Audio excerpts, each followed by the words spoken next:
Go. Hi, this is Lisa from AfterShock Comics. I'm here in New Jersey at Taylor Esposito's home. You're going to get a behind-the-scenes tour of his beautiful studio that his beautiful wife actually renovated. It's amazing. And we're also going to find out how he became a letterer, too. That's a great story. So, How you doing, everyone? Taylor Esposito here, owner of Ghost Cliff Studios. And here's our assistant, Fausto. So I actually got into lettering, backtracking a little bit. I started in comics right out of college, where I started at Marvel with the digital comics service. Moved on to the production department. And then when I left Marvel, I started freelance lettering. From there, I started on staff at the DC lettering department until they moved to Burbank. And then I officially started Ghost Cliff Studios in January of 2017. And I've been lettering from this studio ever since, working on such fine comics as Babyteeth. isn't it great to work from home? Oh, it's wonderful, especially with this guy around. Exactly. That's one of the benefits of freelancing. You get to hang out with your pets all the time. And stay in your jammies. Do you work in your jammies? I work in basketball shorts and t-shirts because they're just comfortable. I have my onesie at home. It's great, especially in the wintertime. Oh, they're awesome. I've got the feety pajamas, everything. And Babyteeth number 7 came out last week, and we're going to actually see how he actually lettered everything today. Yep. So, one thing that I was told when I first started with AfterShock, Joe Pritt was explaining to me what everybody in our a table of contents list with all the different people that work for AfterShock and make a comic actually possible, including me. I'm in there. Look for me. And he was kind of describing everything. And then I asked him about a letterer because I didn't know exactly what they do. It was like, oh, just word bubbles, right? But it's actually quite complicated. It's actually a special art form to it. And he was explaining to me how important it is to have a great letterer on a comic book. It can kind of make and break your comic. So a lot of times when I go to conventions, people always want to know how they actually get their foot in the door or how they get self-published.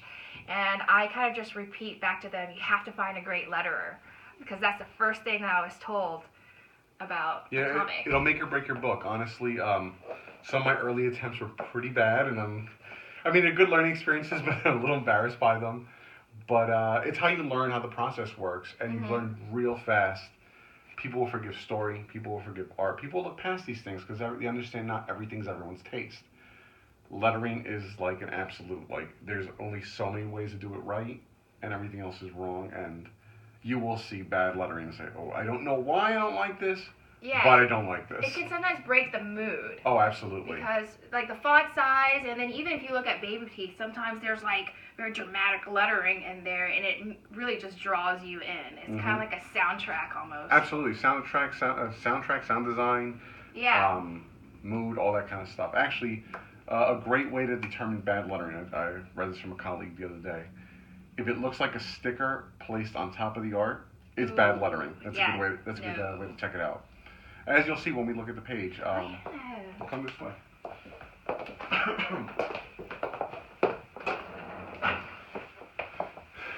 So here we have a beautiful setup in here. I have to say. We have page from Babyteeth 7 queued up here. So first of all, speaking of the setup, this is what a typical letterer setup would look like. Some variations aside, I like the Wacom Cintiq. Some people use just a bamboo tablet. I like a Mac. Some guys use PCs.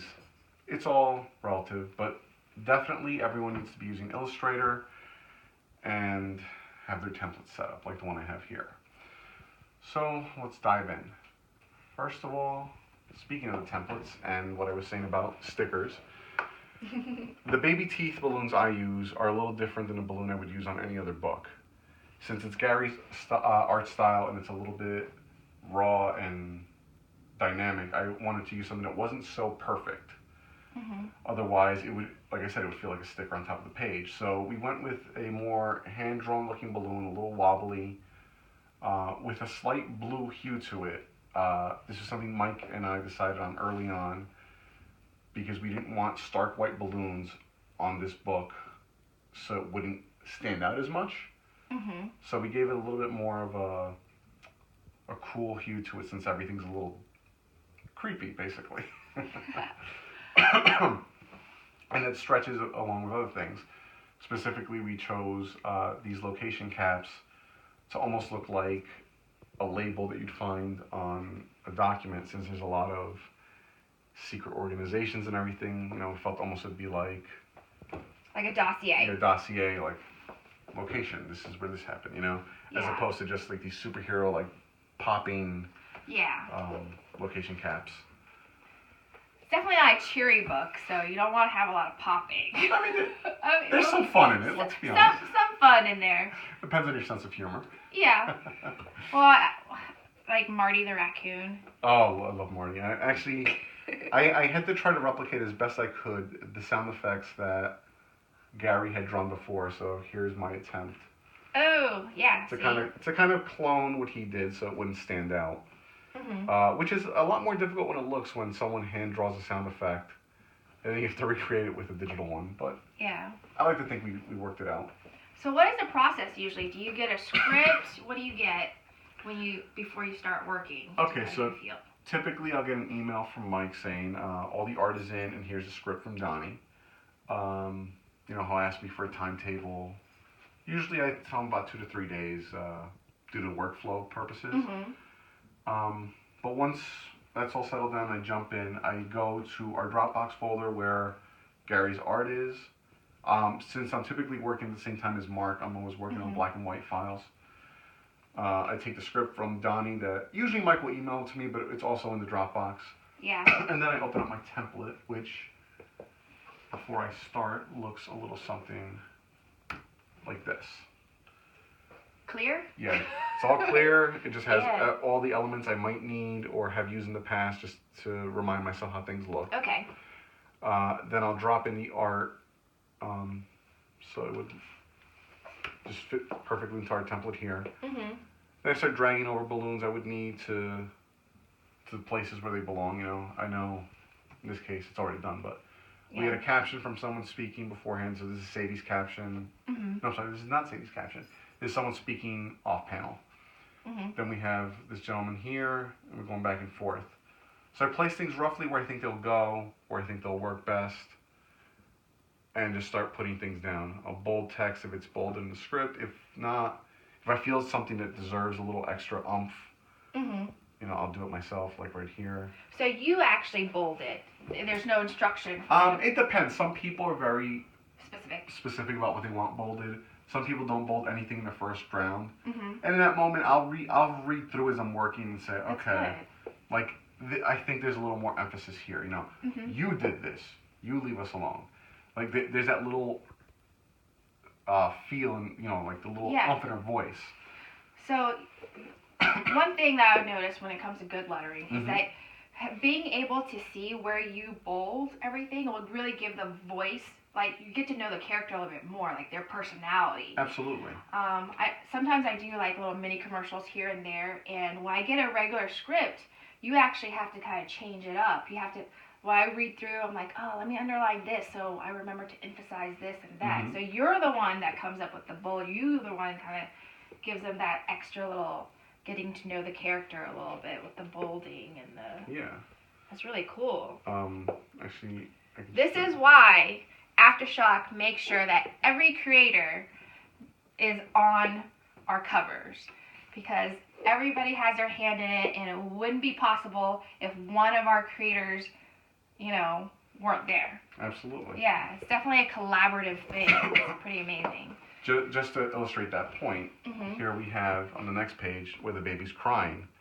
In the script, it just says "wah," and you could just bold the balloon, but that's not enough. Like, this is an earth-shattering cry. This is the cry of the Antichrist. We want to make it big, Yeah, it's not. That's awesome. Even here, you see where the guys are covering their ears from how loud this is. You really need to sell that sound effect. Because doesn't when he cry, like, shakes the world? Yeah, I believe that actually when he was born, one of the first panels, there was like what they thought was an earthquake, but it was really the earth trembling at his arrival. So, there's... So yeah, you can't just have like a regular font going wah. It's just not enough. Just like the sound effect here of the portal opening that takes the girl away. I mean, you need to sell that. It needs to show this is a big deal. Mm-hmm. Oh, I love that. That's great. That's great. It's a beautiful page. It wasn't enough lettering to really show what we do, so I didn't cue that one up at first. Yeah. Do you have a favorite character that you love giving a voice to? On Babyteeth or in general? On Babyteeth first. Alright, Babyteeth. Really love Heather. I mean, Heather is. We love Heather. She gets a lot of bigger bumbles, doesn't she? Yeah, she's the little spitfire who's like, "What are you doing?" You know, like really angry. So like, I always try to sell her as a little unhinged, a little angry, really protective of Sadie. Yeah. So that kind of thing. As far as in general, I mean, who could say every book has a favorite character. What about? Do you have one that in the past that you worked on that you liked giving a voice to? That. Oh, I don't even know. Hard to choose. I mean, I've worked on so many books, it's hard to tell. Well, the great thing about AfterShock is you guys really get a lot more creative control than other places. Oh, absolutely, yeah. I mean, when I started this book, I asked Mike and Donny, like, anything in particular? They're like, have fun with it. Just, I mean, show us what you're thinking, but have at it. And honestly, I can say that's been going on now for 7 issues, so I'm not complaining in the least. So, do you want to drop any hints on other things? Well, Taylor is currently just working on Babyteeth. Babyteeth. But in the future, you will see his name on the covers of other AfterShock books. Yeah. But we can't say anything yet. But they are We love him. We love Taylor. Any advice that you want to give to anybody who wants to break into the comic book industry? And then also maybe specific advice for people who want to become letterers?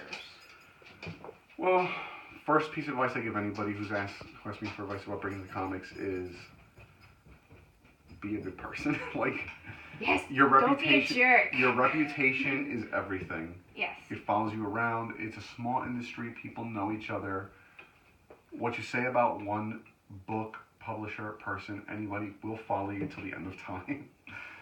So be careful about that. I mean, I'm not saying, kiss people's butts, but understand everyone who works on a comic sets out to make the best thing possible.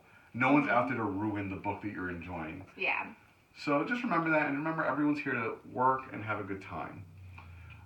Specifically for lettering, I would say heed the advice that professionals give you. Like if people post something and says like, don't do this and do this, listen to it. There's so many of us who've been working for so long and on lots of projects because we know the rules. Like unlike any other part of comics, lettering does have very specific rules to it.